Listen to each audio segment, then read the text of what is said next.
भगवत आचार्य कुंद कुंद देव द्वारा प्रणीत ये समयसार परमागम ग्रंथ का निर्जरा अधिकार है। इस निर्जरा अधिकार की 2 से 1 और 2 से 2 नंबर की गाथा के ऊपर यहाँ वांचन प्रारंभ किया था। 1 से 37 नंबर की गाथा से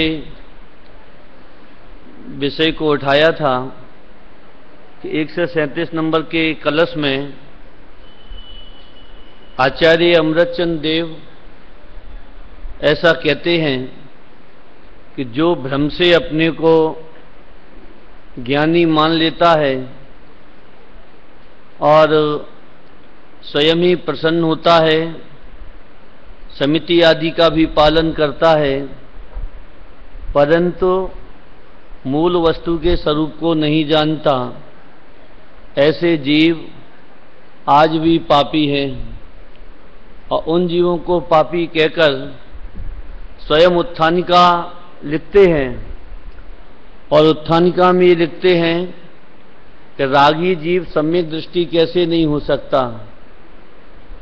तो उसके उत्तर स्वरूप जो 2 गाथाएं कि जो जीव एक परमाणु मात्र के प्रति भी राग भाव रखता है वह समस्त आगम का ज्ञाता हो, भले ही श्रुत केवली जैसा हो, परंतु वह आत्मा को नहीं जानता।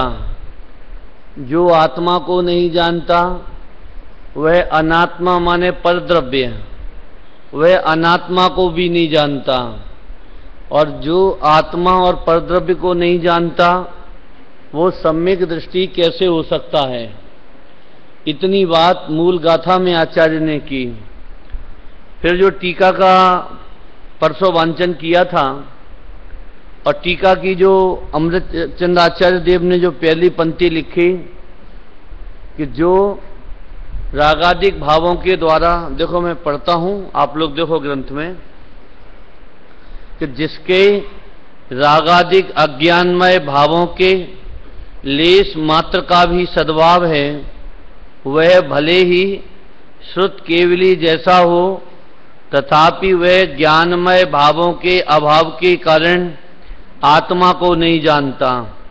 तो उन्होंने आचार्य ने 2 बातें की कि जिसके रागादिक भावों का, अज्ञानमय भावों का, अब यहाँ रागादिक भाव को अज्ञानमय भाव कहते। तो उस दिन भी ये बात कही थी कि अज्ञानमय भाव माने क्या, वो जो चारित्र मोह वाला नहीं, वो दर्शन मोह वाला वो जो राग भाव है और उसके साथ में जो ज्ञान जुड़ा हुआ है उस अज्ञानमय भाव की चर्चा है, उस राग भाव की चर्चा है।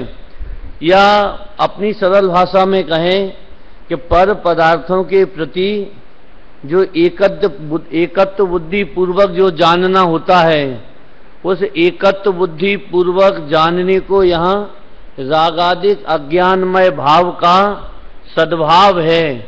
अर्थात अंदर से पर के साथ में एकत्व रूप जुड़ान है, भले ही श्रुत केवली जैसा हो। तो अब वो जो श्रुत केवली कह रहे, तो अब वो तो बस केवल इसमें इतना सा अर्थ लेना कि ज्ञान का क्षयोपशम बहुत हो, और ज्ञान का क्षयोपशम बहुत होने पर भी उसकी बारीकियों को जानता हो, परंतु उस ज्ञान का प्रयोजन नहीं जानता। जैसे पंडित टोडरमल्ली साहब ने सम्यक ज्ञान के अन्यथा रूप में ऐसा लिखा, बहुत पढ़ता है, लिखता है, सब करता है, परंतु प्रयोजन पर दृष्टि नहीं है। मतलब ये जो हम काम कर रहे हैं इस काम को करने का उद्देश्य क्या है। जैसे हम और आप अभी यहाँ समय सार का वांचन कर रहे, तो इस समय सार के वांचन का प्रयोजन क्या है। कि इसका प्रयोजन तो ये कि हमें हमारे समय सार की उपलब्धि हो जाए। अब वो मूल प्रयोजन तो हो जाए गौण, और बाकी की बारीकियां हमारे ज्ञान में बहुत चलती रहें। तो कहते हैं कि इसका नाम ज्ञान नहीं है, क्योंकि हम तो ज्ञान उसे कहते हैं कि सत्यार्थ ज्ञान होने के उपरांत जिसमें हेय और उपादेय दोनों चलते हों। अब जैसे ये ग्रंथ रखा ना, तो ये चौकी है, तो अब ये चौकी का ज्ञान, तो हमको चौकी का बहुत अच्छा ज्ञान है। कि तुमको इस चौकी का क्या अच्छा ज्ञान है कि ये बहुत अच्छे कारीगर ने बनाई, मजबूत लकड़ी से बनी है, बहुत कॉस्टली है, हर किसी के घरों में नहीं मिलती है। अब इसकी बारीकियां ढूंढते रहो बैठे बैठे। तो इसका नाम यहां ज्ञान नहीं कह रहे हैं, ये चौकी मेरी नहीं है, यहां तो इस ज्ञान की बात कर रहे हैं। क्या कहा? हम किस ज्ञान की बात कर रहे हैं? भले ही श्रुत केवली जैसा हो, परंतु वह आत्मा को नहीं जानता। अब जैसे भी ये चौकी बात, ये बात अपन जगत में सर्वत्र लगा लेते हैं, शरीर के बारे में भी, कि शरीर की हम एक एक नस के बारे में जानते हैं, एक एक रोग के बारे में जानते हैं, और अनुमान आदि के द्वारा इसके परिणमन को भी जानते हैं कि अब इनके ये लक्षण प्रकट हो गए, अब इन्हें बुखार आने वाला है, अब जुकाम होने वाला। डॉक्टर आखिर हाथों की वैद्य नस देख के कितने उपलक्षणों से, लक्षणों से उसकी सब पहचान करता है और बता देता है कि अब ये होगा तो ये खतरा पैदा हो जाएगा, ये खतरा पैदा हो जाएगा। परंतु रोगी और ना वैद्य वो एक भी ये नहीं जानते कि ये देह मेरी नहीं। देखो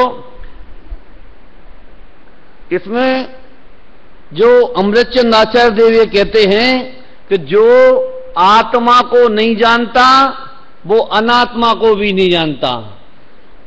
अपने यहां एक कवि हुए हैं बहुत उच्च कोटि के, भैया भगवती दास, और भैया भगवती दास ने एक सुआ बत्तीसी नाम का 32 छंद लिखे हैं। उस जिनेन्द्र आराधना और भी पुस्तकों में छपा है।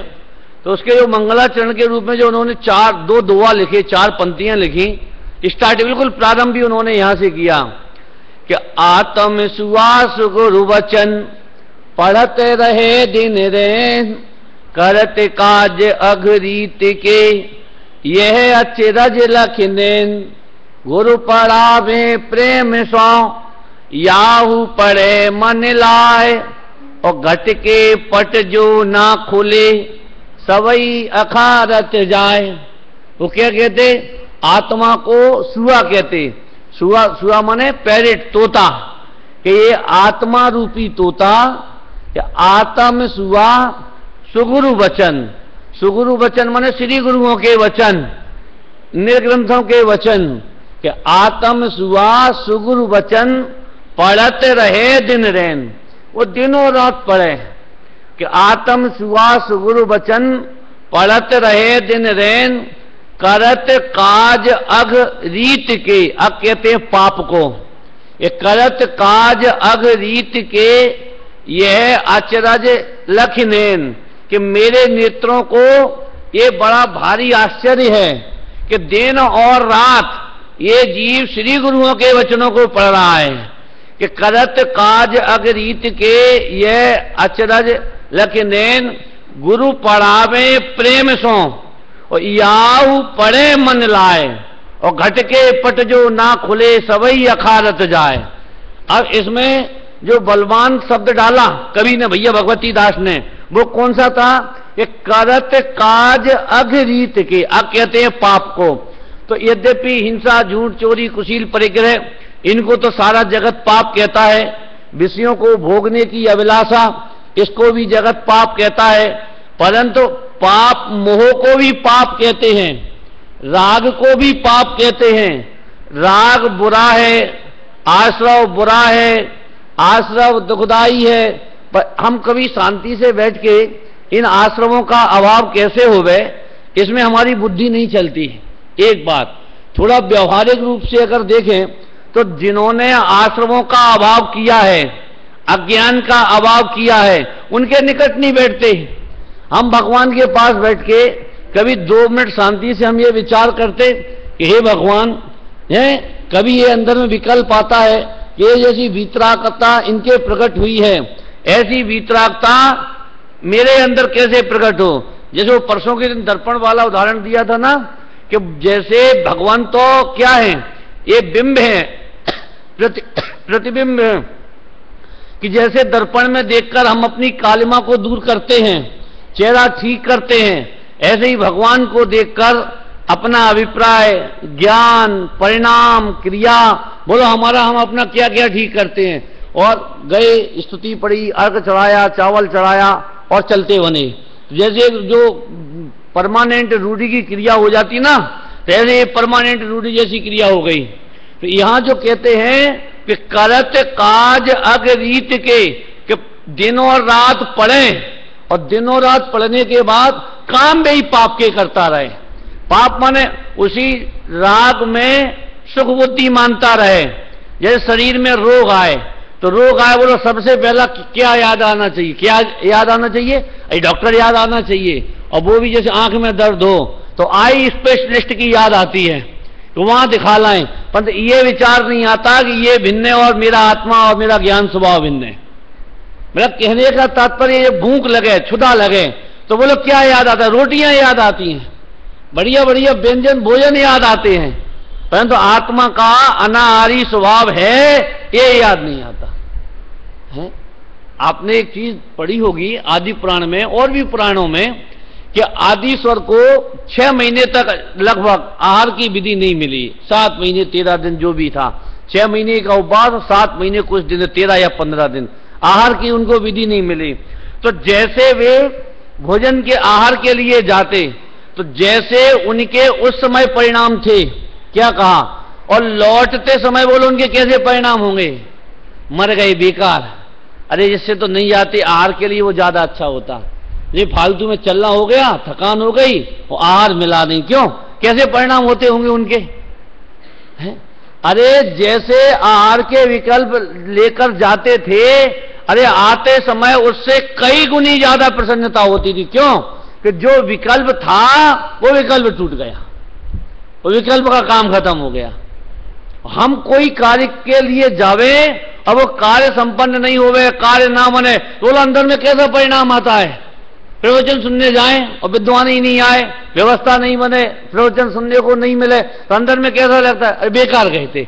हमको हर चीज बेकार भाषित होती है। कौन सी, जो हमारी इच्छा के अनुसार हमको ना दिखाई दे, इच्छा के अनुसार परिणमन होता हुआ ना दिखाई दे, वो सब हमको ये भी बेकार, ये भी बेकार, ये भी बेकार, और इच्छा के अनुरूप हो जाए तो सब भला दिखाई देता है। आज सबसे बड़ी विडंबना तो यही है कि प्रतिकूल संयोग, इच्छा के विरुद्ध कार्य, उसमें समता क्यों नहीं रह पाती, या उनमें हम समता क्यों नहीं, ये बताइए अज्ञानमय भाव क्या है, कि कहते हैं क्यों समता नहीं रख पाते हम, और क्यों इच्छा के विरुद्ध जरा सा कोई परिणमन, देखो परिणमन इच्छा के विरुद्ध नहीं हुआ है। हम ये अर्थ गलत करते हैं कि इच्छा के विरुद्ध परिणमन, इच्छा के विरुद्ध परिणमन नहीं हुआ, बल्कि तुम्हारी इच्छा वस्तु स्वभाव के परिणमन के विरुद्ध हुई। परिणमन थोड़ी विरुद्ध होता है। जैसे इष्ट अनिष्ट की कल्पना में पंडित टोडरमल जी साहब ने लिखा ना, कि इस विश्व में कोई पदार्थ इष्ट अनिष्ट है ही नहीं है। पदार्थ तो पदार्थ हैं, जो इच्छा के अनुरूप हो गए उन्हें हमने इष्ट नाम दिया, और जो हमारी इच्छा का पोषण नहीं हुआ तो उन्हें हमने अनिष्ट नाम दे दिया। अब कितने सारे उदाहरण दे दिए उन्होंने, गाली के, मेघ वर्षा के, और कोई किसी काल में, कोई किसी काल में, कोई किसी क्षेत्र में इष्ट है, कोई किसी क्षेत्र में इष्ट है। वही पदार्थ जो इस काल में इष्ट है, वही पदार्थ या वही परिणमन अगले काल में वह अनिष्ट जीव को भाषित होने लगता है। तो जो हम भाषा का क्या प्रयोग करते, मेरी इच्छा के विरुद्ध, मेरी इच्छा के विरुद्ध, तुम्हारी इच्छा के विरुद्ध नहीं, वस्तु परिणमन के विरुद्ध तुम्हारी इच्छा। तो क्यों, अगर हम ये कहें कि मेरी इच्छा के विरुद्ध वस्तु का परिणमन होता है, तो इसका अर्थ यह हुआ कि वस्तु तो हो गई गलत और तुम्हारी इच्छा हो गई यथार्थ। तो इसमें कितना बड़ा हमारा अज्ञान का पोषण हो जाता है कि साहब जो पदार्थ मेरी इच्छा के विरुद्ध परिणमन होते हैं, क्या कहा, वे सारे पदार्थ गलत हैं। तो इससे अब उल्टी तरफ से चलो कि जैसा वस्तु का परिणमन हो उसके अनुरूप अगर हमारी इच्छाएं हों तो उसका नाम अनुकूलता, और वस्तु परिणमन के विरुद्ध अगर हमारी इच्छा हो उसका नाम प्रतिकूलता। इसका नाम अनुकूलता प्रतिकूलता। तो वो भैया भगवती दास जी क्या कहते हैं, करत काज अघ रीत के।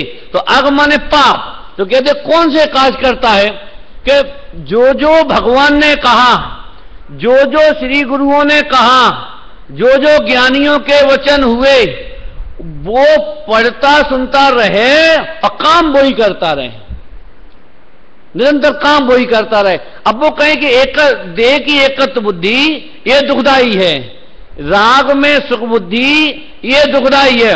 हम में करें क्या, जैसे डायबिटीज वाला होता है ना, उसे मिठाई बहुत अच्छी लगती है। ये नियम है कि जो जिसको नुकसान पहुंचावे जीव को वही मजा ज्यादा आता है। कि डायबिटीज वाले को अगर वो मिठाई खाने को नहीं मिले तो उसे ऐसा लगता, अरे लोग वाग तो घर में जैसे कोई बड़ा हो और उसे डायबिटीज हो तो मिठाइयां छुपा छुपा के रखते हैं, और वो जब वो मंदिर जावे उसकी घरवाली पत्नी तो वो ढूंढ ढूंढ के खावे। आप समझे ना। आज जैसे किसी को डॉक्टर कहते हुए देखो तुम्हारा फैट बहुत बढ़ रहा है, फलाना हो रहा है, तुमको चावल, तो क्या मर गए, चावल ही तो एक हम खाते थे, उसको तुम मना करते हो। तो कहने का अर्थ क्या है कि जो जो उसके लिए नुकसानदायक है, इसीलिए अपने जो 5 अवक्ष है ना, तो 5 अवक्षों में 5वें नंबर का कौन सा है, अनिष्ट अवक्ष। तो अनिष्ट अवक्ष माने क्या है, खूब अठपेरा घी का बना हुआ हो, शुद्ध सामने अंतर मुहूर्त के भीतर वो दूध लाया गया हो, मर्यादित मसाले हों, मर्यादित जल आदि हो, बनाने वाले के वस्त्र बिल्कुल शुद्ध हों, मतलब सारी क्रियाएं बिल्कुल शुद्ध हों, और उसके उपरांत भी है जितनी आवश्यकता है आसक्ति के कारण थोड़ा और ज्यादा खा लिया, तो वे कह देंगे शुद्ध खाते हुए भी तुमने अवक्ष खा लिया है। क्यों क्यों किसको अवक्ष कहा, को राग की गृद्धता के बिना यह संभव हो ही नहीं सकता। तुमको राग की गृद्धता है ना, और इसलिए तुमने भोजन किया। अरे यही नहीं, ये अकेला इसमें ही नहीं, अरे तुम्हारा स्वास्थ्य बिगड़ेगा, प्रमाद बढ़ेगा। ज्यादा खा लोगे तो क्या होगा, खर्राटे भरोगे, सोओगे, कौन सामायिक करने बैठने वाले हो। ओवरलोड हो जाता है ना, ओवरफ्लो होता है, जब ओवरलोड हो जाता है भोजन वगैरह, तो बोलो अंदर में कैसे परिणाम चलते हैं। कि ऐसा चलता है कि मतलब आप सो जाएं, पेट में दर्द होगा, आप त्रिफला चूरन चाट लो, फलाना इतना खाओ काय को जो चूरन खाना पड़े। एक खा के नुकसान किया, आप चूरन का नुकसान करो है।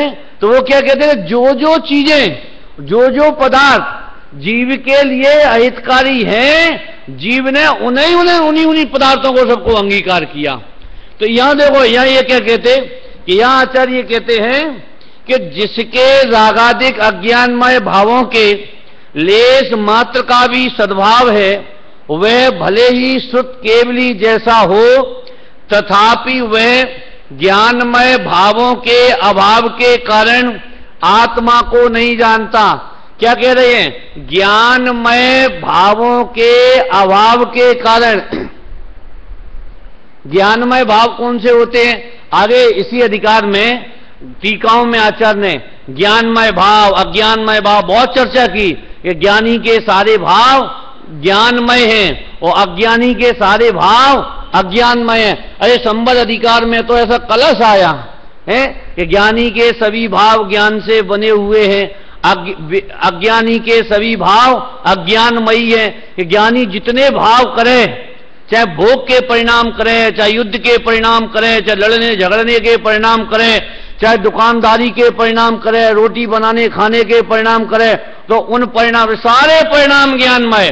और अज्ञानी पूजा के परिणाम करे, स्वाध्याय के परिणाम करे, सामायिक के परिणाम करे, समय सार पढ़ने के परिणाम करे, सारे परिणाम अज्ञानमय है। संबद्ध अधिकार में तो ऐसा कलश और मूल गाथा आई है, मतलब किसका नाम ज्ञानमय परिणाम और किसका नाम अज्ञानमय परिणाम। तो यहां आचार्य क्या कहते हैं कि ज्ञानमय भाव के अभाव के कारण। तो पहले तो ये ख्याल में लाओ कि एक ज्ञानमय परिणाम कौन सा होता है। हम किसको ज्ञानमय परिणाम कहते हैं। ज्ञानमय परिणाम का अर्थ क्या है कि देखो, सबसे पहला तो ये सूत्र लगा के रखो जीवन में कि हमारे जीवन में हमारा खुद का एक एक दोष दर्पण के समान हमको दिखाई देना चाहिए है? सबसे बड़ा महादोष तो कौन सा है कि हम तो ये चिल्लाते फिरते हैं कि हमारा तो है कर्म का उदय है और तुम्हारा है दोष है। जैसे तुम हमें गालियां दो तो कितने कसाई हो, हम ये कहें, और हम गालियां दें तो भाई साहब हमारे तक क्रोध नामक कर्म का उदय, अब हम क्या बताएं। हम कोशिश तो बहुत करते हैं, परंतु अब पुराना जो बांधा हुआ उदय है ना, हम उसको कहां ले जाएं। अब बता, इससे बड़ा कौन सा कर्म, कौन सा ज्ञानमय भाव होगा कि हम अपना तो आप स्वयं गलती करे, बुद्धिपूर्वक हम तो कह रहे गलती करे, तो उसे तो क्या ठहराता है, उसे तो कर्म का उदय बताएगा।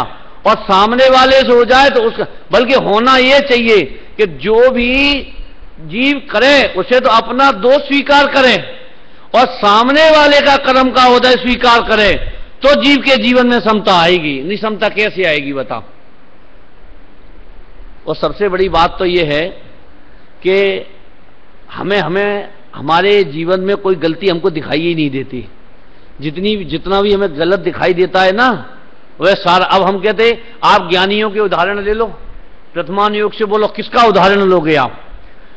राम ने सीता को जंगल में छोड़ा, अभी सीता ने बोलो कितना दोष देखा राम का, कितना दोष देखा अयोध्या वासियों का, अंश मात्र भी दोष नहीं देखा। ये कहा ही नहीं कि उनकी कोई गलती थी कि साहब वो तो अब है, मेरा ही ऐसा उदय है, क्या करें, हम उनकी क्या गलती देखें। क्योंकि एक द्रव्य के, वस्तु के स्वतंत्र परिणमन में दूसरे द्रव्य का कोई हस्तक्षेप नहीं होता। और परद्रव्य भी जो कर्म वर्म का जो नाम लिया जाता है ना, वो भी केवल एक निमित्त सापेक्षता है। और निमित्त सापेक्षता का अर्थ ये होता है कि वह उसका परिणमन उसने नहीं किया, और वो तो केवल उपस्थिति मात्र है, बस इससे ज्यादा और कुछ नहीं है उसका। और निमित्त का कितना योगदान है बताओ। और आज हम निमित्त का इतना पढ़ने के बावजूद निमित्त का बोलो जीवन में कितना योगदान मानते हैं हम। आज भी निमित्त को कर्ता मान के बैठे हैं। अगर निमित्त को कर्ता मान के नहीं बैठे तो अज्ञान भाव की आप ये समझो धज्जियां सी उड़ जावे। मतलब वचनों से कहना अलग बात है, बार बार निर्णय करना, चिंतन करना ये अलग बात है। आचार्य अमृतचंद भगवान तो ये कहते हैं कि किसका नाम ज्ञानमय भाव है। क्या कहा, किसका नाम ज्ञानमय भाव के अभाव के कारण वह आत्मा को नहीं जानता। हम अगर अपने आत्मा को नहीं जानते तो कहीं ना कहीं कोई ना कोई ये अंदर में अज्ञानमय भाव की धारा निरंतर चल रही है। सुदर्शन सेठ को शमशान में उठवाया रानी ने, और सारी रात उसको जो करना था सो उसने किया, और बाद में सुबह तक उसके प्रयोजन की सिद्धि नहीं हुई तो स्वयं के ही वस्त्र वगैरह छिन्न भिन्न करके और उसकी शिकायत की। और राजा ने बिना सोचे समझे, देखो बिना सोचे निर्णय लेना कभी कभी कितना बड़ा अपराध हो जाता है, और बिना सोचे समझे उसने निर्णय ले लिया और कुछ नहीं, फांसी की सजा दे दो इनको, और ले गए। अब आप विचार करो कि रानी के कमरे से लेकर और सिंहासन तक, ये मुनराज का उदाहरण नहीं है, ज्ञानमय भाव कैसा होता है। सिंहासन तक बोलो सुदर्शन सेठ के किस जाति के विचार आत्मा में तो नहीं होंगे, ये बात तो पक्की है। क्योंकि तीन चौकड़ी कसाई का अभाव तो था नहीं, तो चलते चलते आत्मा में चले जाते हो। उपयोग तो बाहर होगा, तो बाहर होगा तो उस समय उनके परिणाम कैसे चल रहे होंगे ये बताओ। मन में आप कल्पना करो, हमें भी नहीं पता कैसे परिणाम होंगे, अपन तो एक अनुमान लगाते हैं, मतलब ज्ञानियों के कैसे परिणाम होते होंगे। कहां से, रानी के महल से लेके, उनके कमरे से लेके, और कहां तक, फांसी के तख्ते तक, वहां तक जाते जाते उनके सुदर्शन सेठ जी के कैसे परिणाम चल रहे होंगे। जैसे हमसे कोई कह दे वे कि तुम्हारा ये अपराध है और तुम्हें 1 घंटे बाद दंड मिलेगा, जैसे टोटमल जी साहब मोक्षमार्ग प्रकाशक लिख रहे